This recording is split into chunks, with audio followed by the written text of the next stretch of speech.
નમસ્કાર, આપ જોઈ રહ્યા છો પ્લેગ્રાઉન્ડ ધી સ્પોર્ટ્સ શો અને હું છું જય શર્મા. તો લખનૌના એકા સ્ટેડિયમ ખાતે ભારત અને અફઘાનિસ્તાન વચ્ચેની મેચમાં ટોસ જીતીને અફઘાનિસ્તાને પ્રથમ ફિલ્ડિંગ પસંદ કરી, પરંતુ શુભમન ગિલ અને ઈશાન કિશનની શાનદાર સદીઓએ ભારતને મજબૂત સ્થિતિમાં પહોંચાડ્યું છે.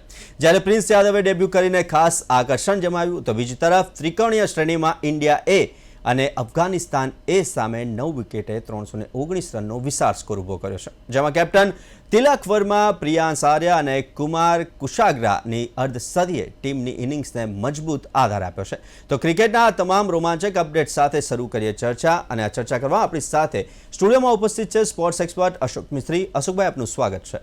Thank you so much. અશોકભાઈ, ચર્ચાની શરૂઆત કરીએ તે પહેલાં જોઈએ એક રિપોર્ટ. ભારત અને અફઘાનિસ્તાન વચ્ચે આજે લખનૌના એકાના સ્ટેડિયમ પર ચાલી રહેલ મેચમાં અફઘાનિસ્તાને ટોસ જીતીને પ્રથમ ફિલ્ડિંગનો નિર્ણય કર્યો. ભારતના રોહિત શર્મા અને યશસ્વી જયસ્વાલે શરૂઆત સારી કરી, પણ જયસ્વાલ ઓફ સ્ટમ્પની બહાર પડેલ દડાને કટ કરવા જતા આઉટ થયો હતો. ત્યારબાદ રોહિત શર્મા અને શુભમન ગિલે 87 રનની ભાગીદારી બનાવી. ત્યારબાદ આવેલા ઈશાન કિશન અને શુભમન ગિલે શાનદાર બેટિંગનું પ્રદર્શન કરતા બંને ખેલાડીઓએ પોતાની સદી પૂરી કરી હતી. અફઘાનિસ્તાનના બોલર્સ ભારત સામે શાનદાર રમત દાખવી હતી. બીજી તરફ ત્રિકોણીય જંગમાં ઇન્ડિયા એ અને અફઘાનિસ્તાન એ વચ્ચેની મેચમાં ભારતે પ્રથમ દાવમાં 9 વિકેટે 319 રન બનાવ્યા હતા. ભારત તરફથી પ્રિયાંશ આર્યાએ 58, કેપ્ટન તિલક વર્માએ 59, કુમાર કુશાગ્રાએ 58 રન બનાવ્યા હતા, જ્યારે વૈભવ સૂર્યવંશીએ 38 રન બનાવ્યા હતા.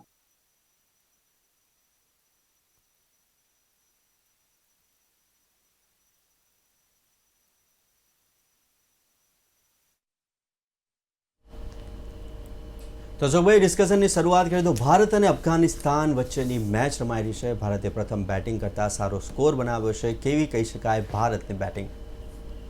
વેલ, બેઝિકલી આપણે જાણીએ છીએ કે આવતા વર્ષે એટલે કે 2027માં સાઉથ આફ્રિકામાં વન ડે વર્લ્ડ કપ રમાવાનો છે.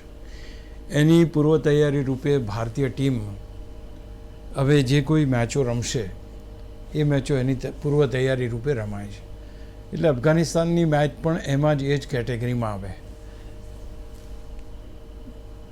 અફઘાનિસ્તાન અને ઇન્ડિયા આમ જોવા જાવ તો બંનેની સરખામણી થઈ શકે એમ નથી, કારણ કે India is number 1 team and Afghanistan is on 7th or 8th. પણ તે છતાંય જ્યારે રમવાની વાત આવે, ક્રિકેટની વાત આવે, તો they've got a very good team. T20ની પણ એમની સારી ટીમ છે, તેના ખેલાડીઓ સારા છે, બોલર્સ સારા છે, બેટર્સ સારા છે. એટલે ફાઇટ થવી જોઈએ, પણ એવી ફાઇટ આજે જોવા મળી નથી. ભારતે 402 રન ખડક્યા છે 50 ઓવરમાં. એટલે આ એક મોટો સ્કોર કહી શકાય, વિશાળ સ્કોર કહી શકાય. શુભમન ગિલ અને ઈશાન કિશનની સેન્ચુરી આપણને જોવા મળી. ઓલ અધર બેટર્સ બેટેડ વેલ. કોન્સોલિડેશન જે કહેવાય, એ કોન્સોલિડેશન અહીંયા જોવા મળી રહ્યો છે. એનો અર્થ એ થયો કે તમારા બેટર્સ જે છે, જયસ્વાલ અને રોહિત શર્માની વાત કરો તો they head sum good tuning. પછી રોહિત શર્મા અને શુભમન ગિલ તો they had a good partnership of around 68 runs. ત્યાર પછી એક મોટી પાર્ટનરશિપ આ બંને ખેલાડીઓની બની, 224 રનની પાર્ટનરશિપ. અને that partnership was done in 141 balls. એટલે 141 બોલમાં 224ની પાર્ટનરશિપ. એટલે ભલે તમે વન ડે રમો છો, પણ તમને ફ્લેવર જે મળે છે, ફ્લેવર T20ની મળે છે.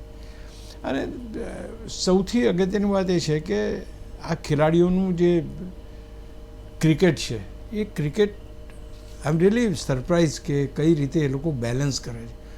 T20માં એક અલગ પ્રકારે રમવું પડે છે તમારે, વન ડેમાં અલગ, ટેસ્ટમાં અલગ, અને all 3 categories they are playing very good game. ગિલની વાત કરો, ઈશાનની વાત કરો, તો અહીંયા આગળ તમે જો ભારતીય ટીમના ઇમ્પેક્ટની વાત કરતા હોય તો શાનદાર બેટિંગ, 402નો સ્કોર. હવે ચેસ તો કરશે, પણ ક્યાં સુધી થશે એ આપણે જોવું રહ્યું. પણ અત્યારે ભારતની સ્થિતિ મજબૂત છે એમ ચોક્કસ કહી શકાય. અશોકભાઈ, ખાસ કરીને તમે શુભમન ગિલની વાત કરી, ઈશાન કિશનની વાત કરી, તો શુભમન ગિલ અને ઈશાન કિશને સદી પણ ફટકારી છે. કેટલી મહત્વની આ બંને ખેલાડીની સદી, અને શું રોહિત શર્મા આજે રિધમમાં જોવા મળ્યો?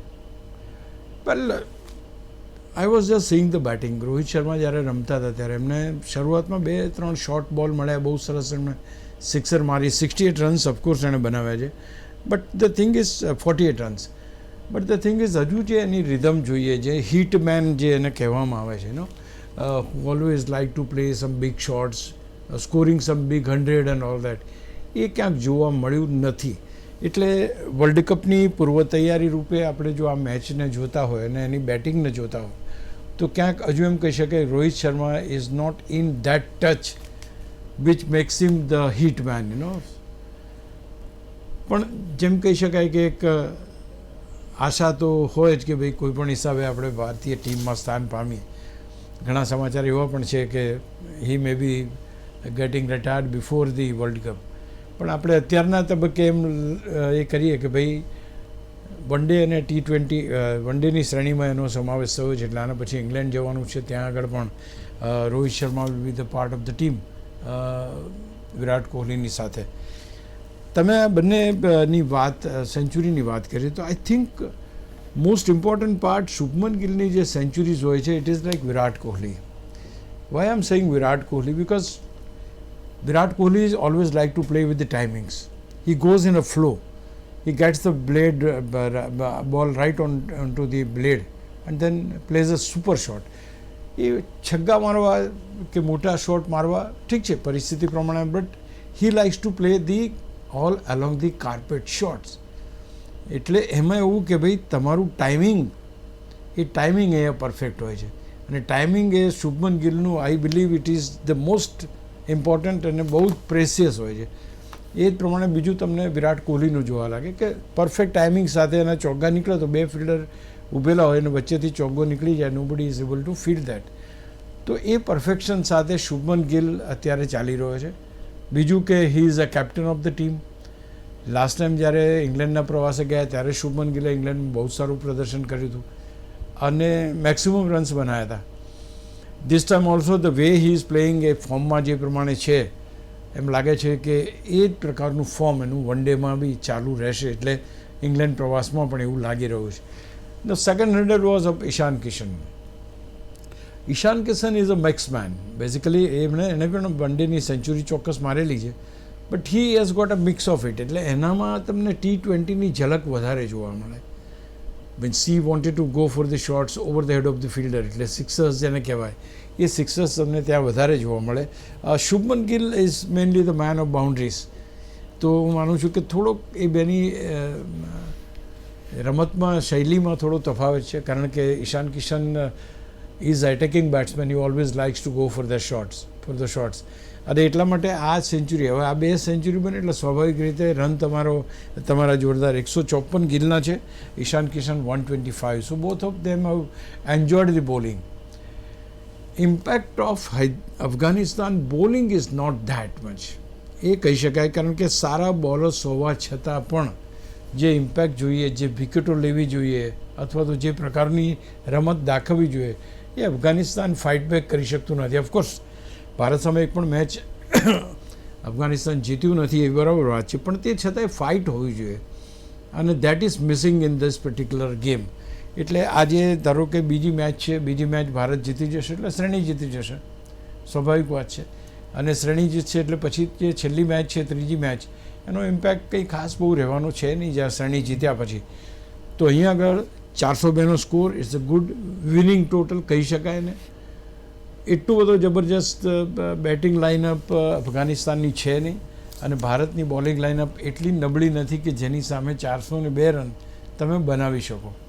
ખેર ઇટ્સ ઓલ ક્રિકેટ, કંઈ પણ થઈ શકે છે, પણ એમ કહી શકાય કે ઇન્ડિયાની batting 402 run is a very good total to win this particular one day. અશોકભાઈ, આપણે શુભમન ગિલની વાત કરી, ઈશાન કિશનની વાત કરી, રોહિત શર્માની વાત કરી, હવે વાત કરીએ KL રાહુલની. KL રાહુલ આજે નિષ્ફળ રહ્યો તેમ કહી શકાય, અને ખાસ કરીને એને કેમ 5th નંબર પર મોકલવામાં આવે છે, અપર ઓર્ડરમાં કેમ નહીં?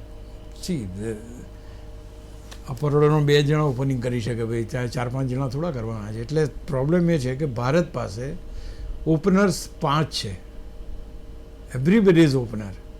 યશસ્વી છે, રોહિત શર્મા છે, શુભમન ગિલ ઓપનિંગ કરે છે, ઈશાન કિશન ઓપનિંગ કરે છે. So there are plenty of openers. હવે જ્યારે તમારી પાસે બહુ વેરી ઇમ્પોર્ટન્ટ પોઈન્ટ ઇઝ કે તમે ટીમમાં સ્થાન કઈ રીતે બનાવ્યું. તમે સારા છો, KL રાહુલને ઘણીવાર પડતો મૂકવામાં આવે છે, કારણ કે ભાઈ એને ક્યાં રમાડો, એને he use to be the captain of the team, એને કેપ્ટન પણ બનાવવામાં આવે છે. તો અહીંયા આગળ KL રાહુલનું સ્થાન એવું છે કે he has to play at any given slot. 5મા ક્રમે એને જગ્યા મળી છે તો 5મા ક્રમે એને ટીમમાં રહેવું હશે તો રમવું પડશે, એ પરિસ્થિતિ છે. એટલે ગૌતમ ગંભીરે પણ થોડા દિવસ પહેલાં એમ કહ્યું હતું કે ભાઈ મારે તો એવી ટીમ જોઈએ કે જે ટીમના ખેલાડીઓ કોઈ પણ ક્રમે રમી શકે. એટલે મેસેજ વોઝ વેરી ક્લિયર, કારણ કે આટલા બધા ઓપનિંગ બેટ્સમેન છે, બધાને ઓપનિંગ કરવા તો મળવાનું છે નહીં. એટલે ખરેખર સારો બેટ્સમેન હોય, ટીમમાં રમાડવો પડે તો પછી ક્યાં રમશો? તો પેલો કે ના હું તો ઓપનિંગ કરું, તો પછી ઘણા બધા બહાર બેઠા છે એમ બહાર બેસો તમે. પણ KL રાહુલ એક એવો ખેલાડી છે, ઓપનિંગ કરે છે, બીજા ક્રમે આવી શકે છે, ત્રીજા ક્રમે આવી શકે, 7મા ક્રમે રમી શકે છે. એની ક્રમ you give, he is ready to play. So this is what is a flexibility of a batsman for the એના ફોર્મેટ પ્રમાણે. ધારો કે એની ટીમમાં જરૂર પડે તો he use to open the inning. દિલ્હીમાંથી રમતા હતા તો ઓપનર તરીકે રમતા હતા. તો અહીં આગળ એ 5મા ક્રમે રમે છે કારણ કે ઉપર જગ્યા નથી, અને જો તમે નીચે રમી શકતા ના હો તો ટીમમાં સ્થાન પડવું મુશ્કેલ છે. એટલા માટે હી ઇઝ પરફોર્મિંગ. અને બીજું એના પર એ પણ પ્રોબ્લેમ છે, એનો જે સૌથી મોટો ડ્રોબેક એ બી છે કે he has two perform. If he doesn't then he is out. કારણ કે 5મા 6ઠા ક્રમે રમવા માટે ભારત પાસે બેટ્સમેનો બહુ છે. તો આ એક બહુ એટલે માટે KL રાહુલની જે બેટિંગ છે, વન ડેમાં કંઈક અલગ તમને જોવા મળે, ટેસ્ટ મેચમાં અલગ જોવા મળે, T20માં અલગ જોવા મળે, અલગ અલગ ક્રમ પર જોવા મળે. તો આઈ થિંક હી ઇઝ, મારી દ્રષ્ટિએ is the most flexible player in the Indian team, કે જે કોઈ પણ સ્થાન ઉપર રમી શકે અને એવરી ટાઈમ હી પરફોર્મ્સ. આમાં સેન્ચુરી મારી, ભલે આજે નથી રમ્યો તો આગળ એણે બહુ સરસ પ્રદર્શન કર્યું છે. તો દર વખતે તો 100 થાય ને ભાઈ. એટલે ટૂંકમાં એમ કહી શકાય કે KL Rahul is a flexible player who can play at any given slot અને એ સ્કોર કરે. આજે નથી થયા, ક્યારેક નિષ્ફળતા મળી શકે, એમાં કંઈ જરૂરી નથી કે દરેક વખતે તમારી સેન્ચુરી વાગવાની. અશોકભાઈ, હવે યશસ્વી જયસ્વાલની વાત કરીએ તો હરેક બોલરની પેટર્ન હોય, હરેક બેટ્સમેનની પેટર્ન હોય, પરંતુ યશસ્વીની આઉટ થવાની પેટર્ન ફિક્સ થઈ ગઈ હોય તેવું લાગે છે. કારણ કે જ્યારે પણ એક કટ શોટ કરવા જાય તેથી આઉટ થવાની નિશાની બની ગઈ છે તેમ કહી શકાય. કારણ કે યશસ્વી જ્યારે બેકફૂટ પર કટ કરવા જાય છે તો બોલને નીચે નથી રાખી શકતો, અને આ તેની નબળાઈની પેટર્ન કહી શકાય. So the very good player, particularly cut shot he plays very well. Just going a step on the back foot and hammering that into the point. Excellent shot to play. તમે જ્યારે મોટા betters હોય તો મોટી sanctuaries મારતા હો તો it is always you should have this particular shot, કારણ કે આ શોટમાં સૌથી વધારે રન બને. હવે યશસ્વીનું શું થાય છે કે there are plenty of such batsmen. યશસ્વીનો પ્રોબ્લેમ એ છે કે લાઇક્સ ટુ કટ. હવે શરૂઆતમાં એક ચોગ્ગો મળ્યો અને એમ લાગ્યું કે હું ફરી કરી શકીશ, and that particular delivery was little slow and little short. એની અપેક્ષા કરતાં વધારે ઊંચો બોલ આવ્યો અને બેકફૂટ પર એ જ પ્રમાણે શોટ રમવા ગયો અને એ ગોટ આઉટ. અહીંયા સવાલ એ છે કે તમે પ્રેડિક્ટેબલ થઈ જાઓ છો, અને ખાસ કરીને ઓપનિંગમાં, કારણ કે ઓપનિંગ ઇઝ વેરી એવી વસ્તુ છે કે તમારી પાસે સારા રન્સ બનવા જોઈએ. ઓપનિંગમાં જ્યારે તમે પ્રેડિક્ટેબલ થઈ જાઓ તો સામેની ટીમને જલ્દી વિકેટ એની મળી જાય. And that is what is happening. કે યશસ્વી જયસ્વાલ સફળ નહીં થવાનું. One of the best opening batsmen, બહુ જ સરસ એની પાસે, but is not able to control. એની પાસે સમય હોય છે 50 ઓવરની મેચમાં. Thus no need to go for એક બાઉન્ડ્રી મળ્યા પછી બીજી બાઉન્ડ્રી મારવાની કોઈ જરૂર નથી. But you feel like that કે મને અહીંયા બોલ આવે તો I am going to play this shot. Suresh Raina હતા, સ્ક્વેર લેગમાં આઉટ થઈ જાય. સૂર્યકુમાર યાદવ હતા, એ મિડ વિકેટમાં આઉટ થઈ જાય. તો આ બધાની આઈડેન્ટિટી, એક ખેલાડી મિડ વિકેટમાં મૂકો, શોર્ટ ડિલિવરી નાખો, સૂર્યકુમાર શોર્ટ મારે આઉટ થઈ જાય, સુરેશ રૈના સિમિલર સ્ક્વેર લેગમાં આઉટ થાય. તો આ જે પ્રિડિક્ટેબલ પ્લેયર્સ બની જાય છે, એમની જે રમવાની ક્ષમતા અથવા તો એમનો મોટો સ્કોર કરવાની જે ક્ષમતા છે, but they want gate that much, કારણ કે એ પહેલાં એ આઉટ થઈ જાય છે. તો what you say is correct કે he is very much predictable. Back foot ઉપર જવું, કટ કરવું બોલને પોઈન્ટ અથવા તો ગલીની અંદર, અને અલ્ટિમેટલી યુ ગેટ આઉટ. તો આઈ થિંક એ કરેક્શન તો કરશે પણ. અને મેઇન પ્રોબ્લેમ શું છે આપણે ત્યાં એવો છે કે ભાઈ you don't get many chances. તો ટીમમાં હતો જ નહીં. Yashasvi Jaiswal was not there in the team. Virat Kohli નથી રમવાનો, he is injured, so that is the reason he has been included in the team. એક તો આટલી બધી મારામારી છે કે તમારી પાસે ટીમમાં જગ્યા નથી અને on top of it you don't perform. તો બીજો ખેલાડી આવશે એટલે જેવો વિરાટ કોહલી આવશે એટલે સીધો આ ખેલાડી ટીમમાંથી બહાર થઈ જશે. તો તમારે ટીમમાં સ્થાન બનાવવા માટે, જેમ રાહુલની મેં વાત કરી, એ જ પરિસ્થિતિ યશસ્વીની છે. If he doesn't play, he is out of the team. કારણ કે 4 ઓપનર છે. યશસ્વી, રોહિત શર્મા, ગિલ, ઈશાન, આ બધા ઓપનર જ છે. તો અહીંયા આગળ બહુ જ મહત્ત્વનું છે કે પોતાનું સ્થાન ટીમમાં બનાવી રાખવા માટે જો ટોપ ઓર્ડરમાં તમે રમતા હો તો રન્સ જરૂરી છે. અને એ કદાચ યશસ્વીને નડે છે, કારણ કે એને અમુક ટીમોમાં તો લેવામાં જ નથી આવે કે ભાઈ એનું ઇન્ક્લુઝન નથી થતું. તો એ મારા ખ્યાલથી એક સારો બેટ્સમેન હોવા છતાં is not a part of T20 અથવા તો અમુક જે મેચો છે એમાં એને તક નથી મળતી.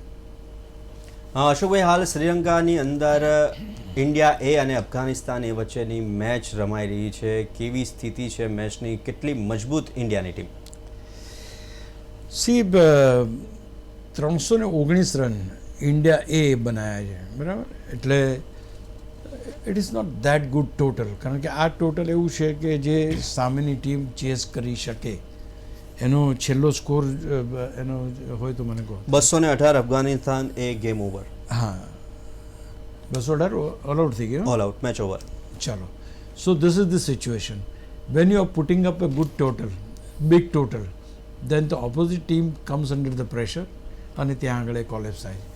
અહીં આગળ ભારતને ફાઇનલમાં પહોંચવાના જે ચાન્સીસ છે એ પણ હવે વધ્યા છે અને ખાસ કરીને બહુ જ મોટા માર્જિનથી ભારત એની ટીમે શ્રીલંકા એની ટીમને હરાવી છે. આ ટીમની અંદર યુવા ખેલાડીઓ છે ખાસ કરીને, અને એ ખેલાડીઓ છે કે જેઓ IPLમાં શાનદાર પ્રદર્શન કર્યું છે. કારણ કે બે ટીમ તો રમી શકવાની નથી, એટલે ઇન્ડિયાની ટીમ રમી રહી છે અને ઇન્ડિયાની ટીમ રમી રહી, એટલે 22 ખેલાડીઓ આપણા રમી રહ્યા છે અત્યારે. પ્રિયાંશ આર્યા બહુ સારો ઓપનર, 58 રન છે. વૈભવ સૂર્યવંશી 38 રન, ઋતુરાજના 30, તિલક 59 રન્સ, કુશાગ્રના 58 રન છે, શેડગેના 7 અને વિપ્રજના 30, એમ કરીને 319 રન. અને એની સામે જે પરિસ્થિતિ હમણાં કહી હતી કે ભાઈ ટીમ તો ઓલ આઉટ થઈ ગઈ અને એટલા માટે ભારત જીતી ગયું છે. એટલે આ એક સારામાં સારા સમાચાર કહેવાય કે ભાઈ ભારતે અહીંયા આગળ પણ જીત મેળવી લીધી છે અને અહીંયા પણ જે જીત તરફ આગળ વધી રહી છે. એટલે અફઘાનિસ્તાનનો આજે દિવસ ખરાબ છે. અફઘાનિસ્તાન એ ટીમ બી માર ખાઈ રહી છે અને આપણે એ અપેક્ષા કરીએ કે પેલી મેચમાં પણ ભારત જીતે. તો અફઘાનિસ્તાન એ અને ઇન્ડિયા એ વચ્ચે જે મેચ ચાલી રહી હતી તેમાં 319નો રન માર્યા હતા ઇન્ડિયાએ, અને ઇન્ડિયા અત્યારે જીતી ગયું છે 101 રનથી. અશોકભાઈ, હવે વૈભવ સૂર્યવંશી IPLનો ખૂબ જ ચર્ચિત પ્લેયર, અને વૈભવ સૂર્યવંશી માટે હવે સોશિયલ મીડિયા પર ઘણી બધી નેગેટિવ કમેન્ટ્સ પણ ચાલી રહી છે. એક ઉભરતા ખેલાડી માટે આ પ્રકારની ઘટનાઓ પ્રેશર વધારે તેમ કહી શકાય? સી, બે વસ્તુ છે. તમે મોટા ખેલાડીઓ જોડે કોમ્પિટ કરવા નીકળ્યા છો તો મોટા ખેલાડીઓ જેવી ટ્રીટમેન્ટ તમને મળશે, સીધી વાત છે. તમે જો કોઈ પેટ કમિન્સને છગ્ગા મારો, જસપ્રીત બુમરાહને છગ્ગા મારો અને કોઈ કશું બોલે જ નહીં, એવું તો ના થાય. એટલે ગઈકાલની ઘટના જે બની એ પણ બહુ દુઃખદ ઘટના છે, કારણ કે વૈભવ હજુ એની કારકિર્દી શરૂ કરી રહ્યો છે. એ વખતે આ બધી ઝઘડા જેવી બાબતોમાં ઇન્વોલ્વ ના થવું જોઈએ, એટલે એક એ વસ્તુ બની છે. બીજું એ છે કે પ્રેશર. હવે પેલું જે આખી IPL હતી that was different story all together. It was entertaining. અહીંયા તમે દેશ માટે રમો છો, you are playing for your country. અહીંનું પ્રેશર અલગ છે. તમારી સાથે તમારા ટીમના બીજા સિનિયર ખેલાડીઓ છે, તમે રમવા ગયા છો એ ટીમના સિનિયર ખેલાડીઓ છે. યુ બિંગ એ 15 વર્ષનો છોકરો છે, 15 વર્ષનો ખેલાડી છે, એટલે તમને બધી જ જગ્યાએ પ્રાયોરિટી મળે એવું શક્ય નથી. એટલે એક તો પહેલી વસ્તુ કે આ બધી ઘટનામાં એને પડવું ના જોઈએ. પહેલી વાત એ છે. બીજી વસ્તુ કે જે પ્રમાણેની તક એને આપવામાં આવી છે અથવા તક એને મળી છે, I believe he should have taken this opportunity. એણે સાબિત કર્યું, ત્રણેય મેચમાં એ નિષ્ફળ ગયો, એટલે ક્યાંક એવું એસ્ટાબ્લિશ થાય છે કે he may be a good player in T20, but he is not matured enough to play one day.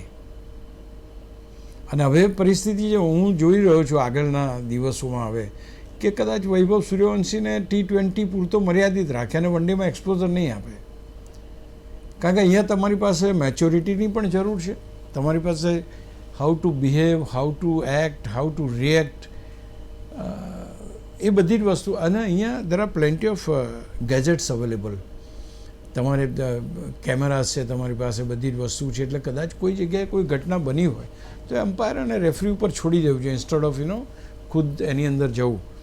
અચ્છા, એક એ તો ડિસ્ટર્બ કરે છે. બીજું તમે પરફોર્મન્સની વાત કરી, પરફોર્મન્સ આજે 38 રન એણે કર્યા, but still you don't find the same Vaibhav again, you always બોક ડાઉન. અને એનું જે બોડી લેંગ્વેજ છે, બોડી લેંગ્વેજ બી એટલું બધી પોઝિટિવ નથી. અને અગેન તમારી સાથે રમે છે કોણ, તો ભાઈ પ્રિયાંશુ છે, વૈભવ છે, ઋતુરાજ છે, તિલક છે. હવે તમે વિચાર કરો કે પ્રિયાંશુ બી યંગ છોકરો છે, 18-19 વર્ષનો છોકરો છે. હવે તમે જો એ સારું સારી રમત દાખવતો હોય તો બની શકે કે વૈભવ સૂર્યવંશીને નેક્સ્ટ ટાઈમ ના રમાડે વન ડેમાં. અહીંયા આગળ જે એક વસ્તુ ચોક્કસ છે કે જે ખેલાડીઓને તક મળી છે, દે will have two perform, because દર અ લોંગ ક્યુ આઉટસાઇડ, ઘણા બધા ખેલાડીઓ બહાર છે, લાંબી લાઈન છે. તમે નહીં રમો તો તમે ફેંકાઈ જશો, કંઈ દેર ઇઝ નો બીજી કોઈ એમાં પ્લસ માઇનસની એ નથી. એટલા માટે તો ભારતે 2 ટીમ ઉતારી છે અત્યારે. તો હું માનું છું કે એક સારી જીત મેળવી છે. પહેલી વસ્તુ એ વૈભવની તમે વાત કરીએ, વૈભવ ઇફ ઈ ડઝન્ટ, મેં તમને કહ્યું એ પ્રમાણે કે એને હજુ થોડો વધારે T20માં મેચ્યોર્ડ કરશે અને ત્યાર પછી વન ડે રમે એવી કદાચ વોટ આઈ ફોરસી ના એઝ એ ક્રિકેટનું આપણે જોતા હોઈએ આટલું, તો એમ લાગે છે કે he will have to wait for big formats like test. અને અહીંયા બહુ અગત્ય, સચિન તેંડુલકર 16 વર્ષની ઉંમરે રમ્યા અને પહેલી મેચમાં જ એમને વાગ્યું અને ઇન્જર્ડ થયા. અને ઇન્ડિયાને બહુ જરૂર હતી એ મેચની કે ભાઈ મેચમાં ટકવાનું હતું. તો એ સિદ્ધુ ઘણીવાર એની વાત કરતા હોય કે એને બોલ વાગ્યો છતાં પણ ટેમ્પરામેન્ટ જુઓ તમે, એ ટેમ્પરામેન્ટ કોઈ કે નહીં, આઈ એમ ગોઈંગ ટુ પ્લે. અને 2 જણા રમ્યા અને ભારતને જે પરિણામ જોઈતું તે આવ્યું. તો 16 વર્ષની ઉંમરે એ મેચ્યોરિટી છે કે બોલ્યો નહીં, હરફ સુદ્ધા નહીં, લોહી નીકળતું હતું છતાંય હી ડિડન્ટ આર્ગ્યુ એનીથિંગ. જેવું ડૉક્ટર આવ્યા મેદાન ઉપર એને એ કર્યું, તરત રમવાનું એને શરૂ કર્યું. તો I think that is important. અહીંયા આગળ ઉંમર કરતાં મેચ્યોરિટીની જરૂર વધારે છે. T20 છે, આક્રમકતા હો, તમારી પાસે એટમોસ્ફિયર આક્રમક હોય, but it doesn't mean that you react in the same. You are starting your career. તમે તમારી કેરિયરની શરૂઆતમાં એરોગન્સી સાથે ના કરશો. There is a long way to go. Virat કોહલીને એરોગન્સી આવી છે આટલા વર્ષો પછી આવી છે. રોહિત શર્માને એરોગન્સી આવી છે, રોહિત શર્મા બન્યો પછી આવી છે. I think every youngsters who is coming in to cricket, they will have to, અને સ્ટાર્ટિંગ તો બહુ જ સારી રીતે અને શાંતિથી કરવું પડે, કારણ કે તમે એક તો ફેલ જવાના છો, આ ફોર્મેટ પહેલી વાર રમ્યો છો, પોસિબલ છે ફેલ જવાના છો. અને બીજું કે તમારા ટીમનો સપોર્ટ તમારે જોઈતો હોય તો you have to be friendly with everybody. Similar way તમે વિચારો કરો, સચિન તેંડુલકરને ઓપોઝિટ ટીમના ખેલાડીઓ એની સાથે હોય, એને સપોર્ટ કરતા હોય, એટલે એ સ્વભાવ કેળવવો પડશે. અને ત્યારે જ એક લાંબી રેસનો ઘોડો એ વૈભવ સૂર્યવંશી પુરવાર થયો છે. તો ભારત અને અફઘાનિસ્તાન વચ્ચે વન ડે ચાલી રહી છે ને અત્યારે 402 રનનો સ્કોર છે, મોટો સ્કોર છે. અને હવે જોવાનું રહેશે કે અફઘાનિસ્તાન કેટલા રન કરે છે. તો Bharat Afghanistan one day discussion માટે અશોકભાઈ અમારી સાથે ઉપસ્થિત રહ્યા તે બદલ ખૂબ ખૂબ આભાર. Thank you so much.